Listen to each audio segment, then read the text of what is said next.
Welcome to TA21559, Applications of Generative Artificial Intelligence at Washington University in St. Louis.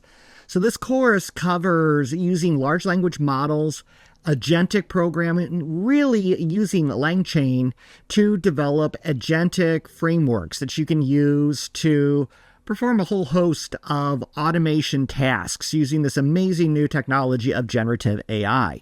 One important aspect of this class is we do require that you purchase some amount of OpenAI API credits. We say to budget for about $100 for the course, but I found that in the past it's usually much less than that. Just depends on how many times you need to rerun the various assignments to get through it. We do focus on OpenAI just to keep this straightforward. However, the code uses LangChain, which abstracts a lot of the different aspects of these. So you can probably substitute in GCP or Bedrock, Amazon, certainly for this. It's just for the course that I'm leading you through, I'm going to assume OpenAI. Now, this course is offered at Washington University, and as a result, we will use Washington University technology to actually submit assignments and that kind of thing. So if you're going to follow along with this from the internet, which you certainly are able to do, you won't be able to get assignments graded or that sort of thing or any sort of credit for it. But all the videos are out there on my YouTube channel so that you can certainly take a look at those. Now, the syllabus is here, and we'll look at that in a moment, but the overall outline, and this is a GitHub repository that I'm looking at. The link is in the description. If you're logging in this through the Washington University, a large LMS learning management system, then you'll have links directly into it. But everything is through GitHub because GitHub is a very good location to store this in. So we get into prompt-based development. So this is using prompting to actually do your software development. So a very important thing that WashU asks as professors that we tell you to what degree you can use generative AI in a course, and to what degree is it cheating? You can use it for anything in this course. I mean, I am not going to tell you you can't use GenAI to write your code for a GenAI course. I mean, that would be crazy. Then we get into large language models, so just an introduction to them. We talk about text generation, summarization. We see how you can send a prompt off to OpenAI and get a result back. Now, we're doing this completely through LangChain. So that abstracts a lot of the differences, and you're able to just send it off and not worry about the technicalities of the API calling of, say, Bedrock versus OpenAI versus GCP. We'll deal with chat and memory. Large language models don't just inherently remember things. They have a really hard time learning. You cannot actually teach the large language model itself really all that much unless you fine-tune it, and even then you're not adding knowledge to it. You're more just adjusting its tone. So that's a very significant difference between our minds and large language models. They don't learn particularly easily. This can also be quite good because you can make them forget things really easily.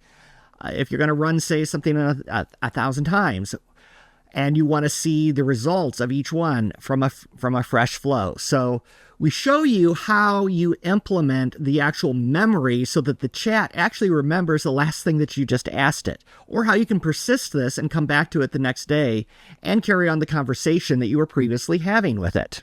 Data extraction is a huge usage for large language models. You can use it to take unstructured data and just go in there and get little bits and pieces out of it that you need.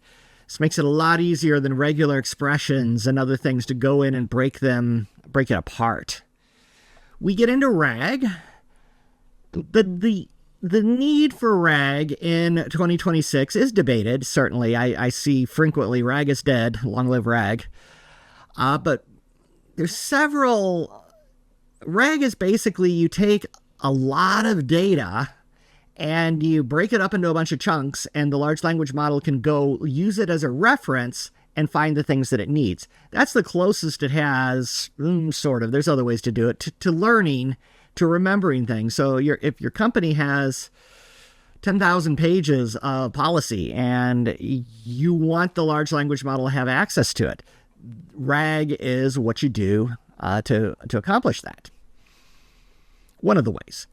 Now, the input to a large language model can now get to around 500 pages coming in. So one technique that sometimes is used in place of RAG is you just send the whole document right off to the large language model and ask a question. Based on this 500-page document, what is our process for approving a new large language model or something like that? Something that's unique to the company information, and it will do it.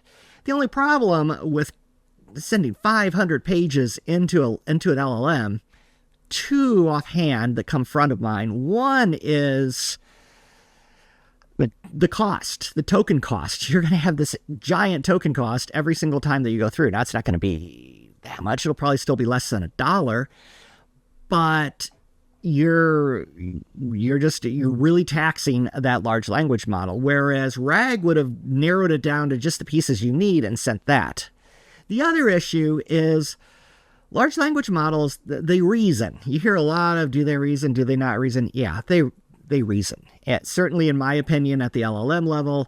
And then when you add agentic frameworks onto it, they're definitely reasoning. Maybe not human-grade reasoning, but they are reasoning. So what that means is the problem that you run into there is the reasoning powers are much greater on the first 16,000 tokens on a lot of these large language models. So if you're just jamming a whole book in there at it and expecting it to reason on something towards the end, you might be disappointed. Agents. This is huge. Agentic software has taken the world by storm. So this is something that will teach you. This is basically how you use traditional code together with large language models, together with RAG, together with a lot of different things, and you bring the whole thing together into one actual solution. So that's fundamentally what agents are. And you get into tools where they can search the web, lots of really powerful things. Then we get into a Kaggle assignment. That's one of the major assignments for this course. You have 10 programming assignments, do the first 10 modules, and then the Kaggle assignment. That's really the big things. You have a whole new data set that I create each semester for the Kaggle assignment. So it's always something brand new. You're allowed to use whatever you want to get a top ranking in that. We get into multimodal and text-to-image. Multimodal is where you can send things like an image in. You can send a picture, like you can send a picture of a tic-tac-toe board and ask it, hey, who won? And it'll tell you. You can send a picture of a chessboard and say, what would be a good next move for white? It will tell you.